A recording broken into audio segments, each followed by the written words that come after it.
കുറച്ച് കുട്ടികൾ തീരുമാനിക്കുന്നു ഈ ഇത്തവണത്തെ ഓണം ഒന്ന് ഗംഭീരമാക്കണം. അങ്ങനെ അവർ ഓണസദ്യ ഉണ്ടാക്കാൻ ഇറങ്ങി.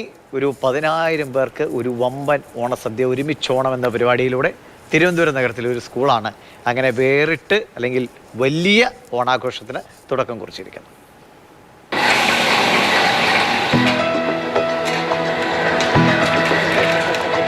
ആഘോഷങ്ങളുടെ ഓണം ഇവർക്ക് കരുതലിൻ്റെ ഒന്നിച്ചോണമാണ്.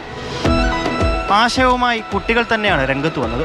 വീടുകളിൽ നിന്ന് ഓരോരുത്തരും കൊണ്ടുവന്ന പലവ്യഞ്ജന സാധനങ്ങളും പച്ചക്കറികളും സ്കൂളിലെത്തിച്ചു. രാത്രി വൈകിയും സ്കൂളിലെ പാചകപ്പുരയിൽ തീ പുകഞ്ഞു. ഇവരൊരുക്കുന്നത് 10,000 പേർക്കുള്ള സദ്യയാണ്.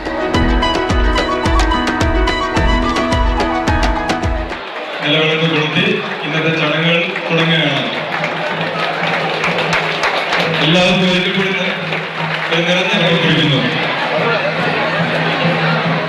സാധാരണയായി ഓണാഘോഷം വീടുകളിലേക്ക് ചുരുങ്ങുമ്പോൾ ഇവിടെ ഒരല്പം വ്യത്യസ്തരാവുകയാണ് പട്ടം സെന്റ് മേരീസ് ഹയർ സെക്കൻഡറി സ്കൂളിലെ വിദ്യാർത്ഥികൾ. എല്ലാവരെയും കോർത്തിണക്കി ഒറ്റ ഓണം ഒന്നിച്ചോണം. കുട്ടികൾക്ക് സംബന്ധിച്ചിടത്തോളം അവർക്ക് ഒരു മനസ്സോടുകൂടി, ഏകതയോടുകൂടി, സമത്വത്തോടുകൂടി എല്ലാവരും ഒന്നാണെന്നുള്ള ബോധ്യത്തിൽ ഇത് പങ്കുവയ്ക്കാനായിട്ട് സാധിക്കുന്നു. ആഘോഷങ്ങളോടൊപ്പം സഹപാഠികൾ കോണക്കിറ്റും കുട്ടികൾ തന്നെ വിതരണം ചെയ്തു.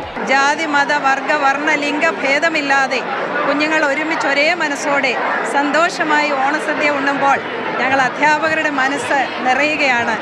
ഓണം ഒരു സമത്വത്തിൻ്റെയും പങ്കുവയ്ക്കലിൻ്റെയും പ്രതീകമായിട്ട് മാറുന്നു.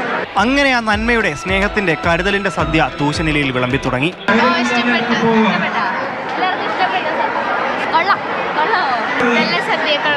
ആഘോഷങ്ങൾ വീടുകളിലേക്ക് മാത്രമായി ഒതുങ്ങുന്ന ഇക്കാലത്ത് ഓണത്തെ ചേർത്തുപിടിക്കലിന്റെ, ഒത്തൊരുമയുടെ ആഘോഷമാക്കി മാറ്റുകയാണിവർ.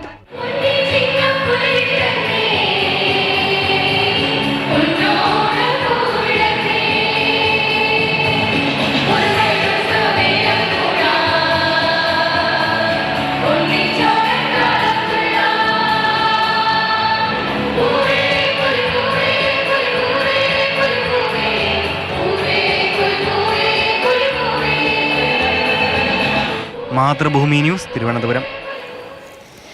ഗോകുലുണ്ട് നമുക്ക് പോകും. ഗോകുലെ, ഈ ഓണക്കാലത്തെ ആദ്യ ഓണസദ്യ വിശേഷമാണെന്ന് തോന്നുന്നു. അതും ഒരു 10,000 പേർക്ക് എന്നൊക്കെ പറഞ്ഞാൽ വമ്പൻ സദ്യയാണ്. അപ്പോൾ പിള്ളേർ കൊള്ളാം അല്ലേ, ഇതിനു വേണ്ടി ഇറങ്ങി തിരിച്ച പിള്ളേർ. ഡിവിഷ പറഞ്ഞതുപോലെ തന്നെ ആ ആദ്യ ഓണ സദ്യാവിശേഷങ്ങളൊക്കെ എത്തിക്കാൻ സാധിച്ചതിൽ, തത്സമയം പ്രേക്ഷകരുമായിട്ട് എത്തിക്കാൻ സാധിച്ചതിൽ വളരെ സന്തോഷമുണ്ട്. ഒരുപക്ഷെ എനിക്ക് തോന്നുന്നു പലപ്പോഴും നമ്മുടെ ഈ തത്സമയത്തിലേക്ക് വരുമ്പോൾ വളരെ പോസിറ്റീവായ വാർത്തകൾ കിട്ടുന്നതിൽ നമുക്കെപ്പോഴും പലപ്പോഴും ഇത്തരത്തിൽ ഈ പോസിറ്റീവ് വാർത്തകൾ കണ്ടെത്താൻ വലിയ ബുദ്ധിമുട്ടുകൾ വരുന്നില്ല. കാരണം നമ്മുടെ നാടിൻ്റെ നന്മ അത് അങ്ങനെ വന്നുകൊണ്ടേയിരിക്കുന്ന ഒരു കാഴ്ചയാണ് പലപ്പോഴും. അപ്പോൾ ഇത്തരത്തിൽ ഈ വാർത്തകളൊക്കെ മാറി വരുന്ന സാഹചര്യത്തിൽ ഈ ഓണാഘോഷങ്ങളൊക്കെ ഈ സംസ്ഥാനത്ത് വലിയ ഓണാഘോഷ പരിപാടികൾ ഒന്നും തന്നെ ഇല്ല. പക്ഷേ ഇപ്പോൾ കുട്ടികൾക്കൊരാശയം തോന്നി. കാരണം ഇത്തരത്തിൽ ഓണാഘോഷമൊക്കെ വരികയാണ്, ഇനി 10 ദിവസം അവധി.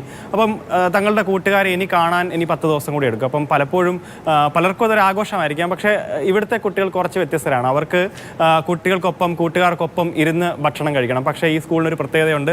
അവിടെ 8,000-ലധികം കുട്ടികൾ പഠിക്കുന്ന ഒരു സ്കൂളാണ്. അപ്പോൾ അത് വലിയ ബുദ്ധിമുട്ട് നേരിടുന്നുണ്ടായിരുന്നു. പക്ഷേ കുട്ടികൾ ഈ ആശയം അധ്യാപകരോട് പറഞ്ഞു, നമുക്ക് ഒരുമിച്ചിരുന്ന് ഭക്ഷണം കഴിക്കണമെന്ന് പറഞ്ഞപ്പോൾ തന്നെ അധ്യാപകർ അത് മുൻപോട്ട് പോയി. അവർ കുട്ടികളോട് തന്നെ പറഞ്ഞു, ഇത്തരത്തിൽ ഭക്ഷണ സാധന സാമഗ്രികളൊക്കെ നിങ്ങൾ കൊണ്ടുവരികയാണെങ്കിൽ, ഇവിടെ ഇത്തരത്തിൽ ഫലവ്യഞ്ജനങ്ങളൊക്കെ കൊണ്ടുവരികയാണെങ്കിൽ ഇവിടെ തന്നെ നമുക്ക് ഭക്ഷണം വെച്ച് നമുക്ക് സദ്യ ഒരുക്കാമെന്ന് പറഞ്ഞു. അങ്ങനെയാണ് ഇത്തരത്തിൽ ഈ വലിയ ഒരു ഭീമൻ സദ്യയിലേക്ക് പോകുന്നത്. അത് 10,000-ന് മേളിലേക്കുള്ള ആളുകൾക്ക് അത്രത്തോളം സദ്യ ഉണ്ടാക്കി.